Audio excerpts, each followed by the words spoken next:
Jeremy, congratulations on the film. What a difficult subject, how important it is right now.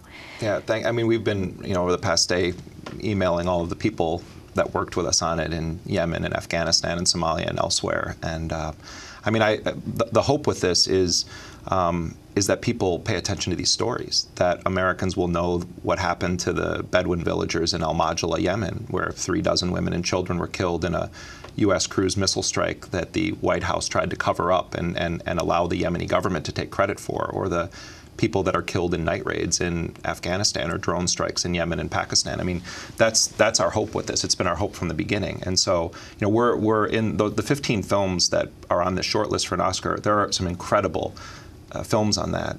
Jahan Nojaim's film ''The Square" about the Egyptian Revolution is, it's a fantastic movie. The Act of Killing, of course, you had Joshua Oppenheimer on the show, and I mean, we're honored to be in that field with people, and we just hope that this results in more attention being paid to this issue of the U.S. assassination program. Jeremy, this report that just came out from the Bureau of Investigative Journalism, that more people have been killed in drone strikes in the 6 months after President Obama gave a speech saying they're reforming or changing drone policy than the 6 months before. Right. I mean, this is a lot of smoke and mirrors. I mean, the drone czar, or the assassination czar, John Brennan, who now is the head of the CIA. He worked very hard to create something called the disposition matrix, which basically is a program that's going to be used to determine who should be assassinated, who should we try to abduct, who should we try to render, who should we, which terror suspects should we leave it up to local authorities in Yemen or Pakistan to try to deal with.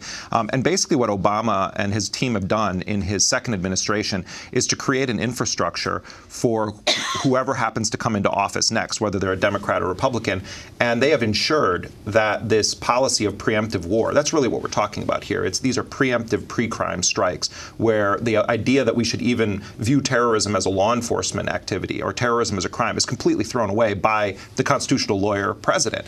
And so what I think one of the major legacies of Obama is going to be on this front is that he has tried to put a stamp of legitimacy on what most countries around the world would plainly view as a global assassination program run by the empire, run by the most powerful nation on earth. I wanted to ask you about the situation in Afghanistan and the most recent drone strikes there, the impact on the continuing controversy over the status of forces agreement, how the United States will stay in Afghanistan. Right. I mean, well, as you know, the U.S. has propped up corrupt warlords, narco traffickers, gangsters for the past 12 years in Afghanistan. And, the Taliban still control a large swath of territory, and they will in perpetuity.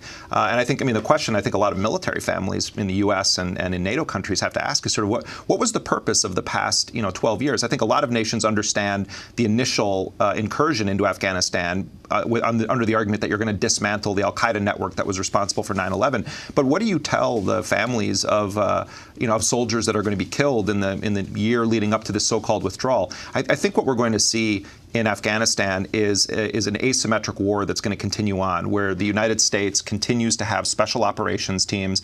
There's going to be a very large CIA paramilitary presence, and I think that they're going to try to present the veneer that it's an Afghanization of the occupation, but in reality, the U.S. Strike forces will not be far away. There was this recent drone strike in Pakistan on the eve of negotiations between Tehrik-i-Taliban, the Pakistani Taliban, and the Pakistani government, and the U.S. killed the leader of the Pakistani Taliban, and it enraged. I was just speaking to a Pakistani diplomat in London. They believe that the United States intentionally did that to undermine any kind of a negotiated solution with the Taliban, and it's counterproductive even to U.S. interests. Even if you take the most conventional interpretation of what American national interests are, to have that kind of instability in that region, especially when Pakistan is a nuclear power, is antithetical to the idea that this is a national security policy. The only way that this is resolved is by negotiating with the Taliban, and the U.S. seems to be paying lip service to that, while then bumping off the people that they're supposed to be negotiating with. The last thing I'll say about this, when I met with Mullah Zaif, who was in the Taliban government, and actually wrote a fascinating autobiography called My Life with the Taliban, he was put in Guantanamo for 6 years, and then he was released, and he now lives sort of in a default form of house arrest in Kabul. When Rick Rowley and I met with him, he was saying to us, when I was in Guantanamo, the Americans kept telling me, the Taliban is finished. There's no more Taliban. All of your people have been killed or in prison. And he's like, then I come back to Afghanistan and I find that there are actually more people in the Taliban than when I was originally snatched and taken to Guantanamo. And the point he made is, if you kill those of us who grew up, in the 60s and 70s, who speak English and understand the outside world, if you kill all of us, you're not going to have anyone to negotiate with, because this younger generation that you've produced as a result of your global war are far more militant than we were, and they don't care about diplomacy at all. And I actually think he has a really valid point there. I wanted to turn to Erik Prince for a minute. You tweeted here? about this. Erik Prince, the founder of the private military company known as Blackwater, or it was once, now There's Academy. a new name every week. And of course, Jeremy, you wrote the book about Blackwater, the Rise of the World's Most Powerful Mercenary Army. Well, he recently told the Daily Beast the national security state he once served has grown too large. Prince said, quote, "America's way too quick to trade freedom for the illusion of security. I don't know if I want to live in a country where lone wolf and random terror attacks are impossible, because that country would look more like North Korea than America." That was Erik Prince's quote. I mean, he doesn't live in this country, does he? I mean, well, he lives in Abu Dhabi. He lives in the Emirates. He was here recently on a book tour. Not only, that was a piece by Eli Lake that you're referring to there, not only did Erik Prince make that statement, which I agree with, and I have no problem saying that I agree with Erik Prince, as I agree with libertarians who have been the primary voices speaking out about the drone program and the question of whether or not the president can, by edict, decide that an American citizen should be assassinated. The Democrats have been totally asleep on this.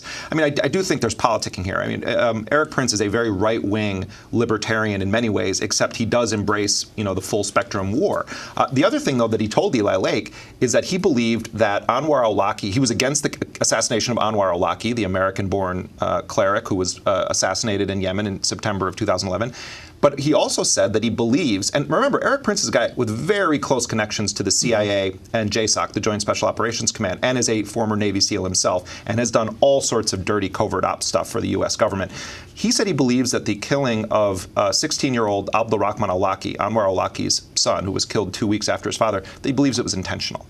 And that's interesting because, as I reported on this show, a former senior White House official who was involved in the kill process at that time told me that Brennan and Obama both believed that there's no way that that could have been a coincidence, that this kid gets killed 2 weeks later.